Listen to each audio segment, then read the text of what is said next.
Today I'll talk about a dream that I had a number of years ago that actually becomes a reoccurring dream, and the story keeps unfolding. And it's the dream of the story of my Irish grandfather. There was a day that I had a magical being that would carry me to places far away.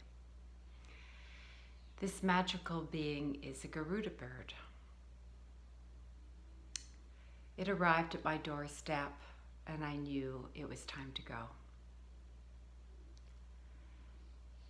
And so I snuggled on its neck, curled deep in its feathers, and we traveled across a great, great sea for what seemed like hours and hours. But I was snug and warm, and I felt safe in my bird. And pretty soon I knew to look out, and I looked far below, and I could see a green, green land set in a stormy gray sea. And we swooped down lower and lower to cliffs, to green, green meadows, and rocky hillsides. And far below, I could see the white dots of little cottages, and then make out a little being with white hair blowing in the wind, looking up at me far above. We swooped down and landed, and below me, I could see it was my Irish grandfather. I stumbled and ran and fell into his arms. I was so glad for the sight. "Granddaughter," he said, "it's so happy to see you. It's such a charming thing."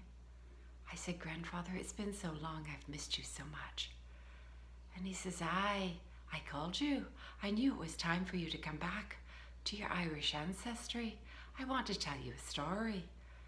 "Okay, Grandfather, I want to hear your story.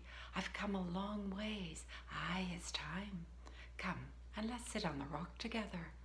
And so we did. And he told me the story of meeting my grandmother.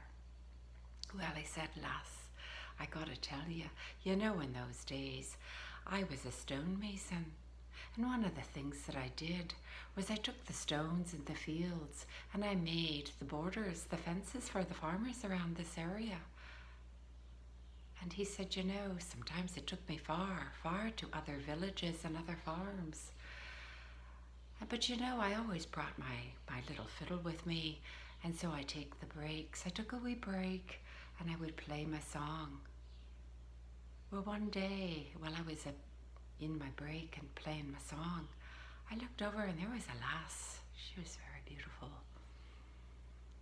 And she was dancing to my song. Well, every day she'd come.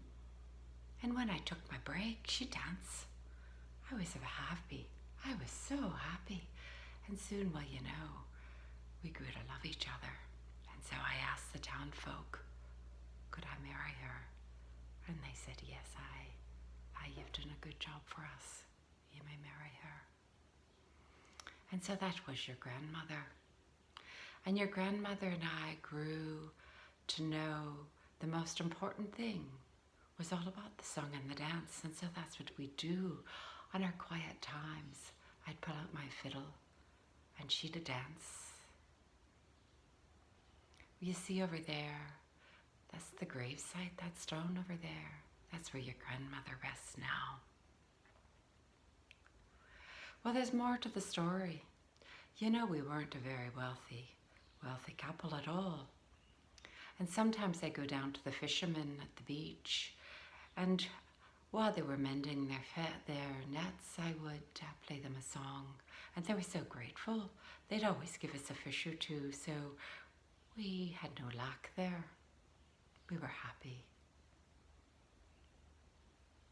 Well, now, when your grandmother died, I was pretty sad. However, at every full moon I knew to take my fiddle over to her stone marker here, and I would play her a song. And I always felt like she came out, and I could almost see her in the moonlight dancing. And she was with me for that moment. And you know, when I'd finally walk back to the cottage that night, there would always be a fish on my doorstep. So you know, the fisherman knew it too. So there's a wee story about your grandmother.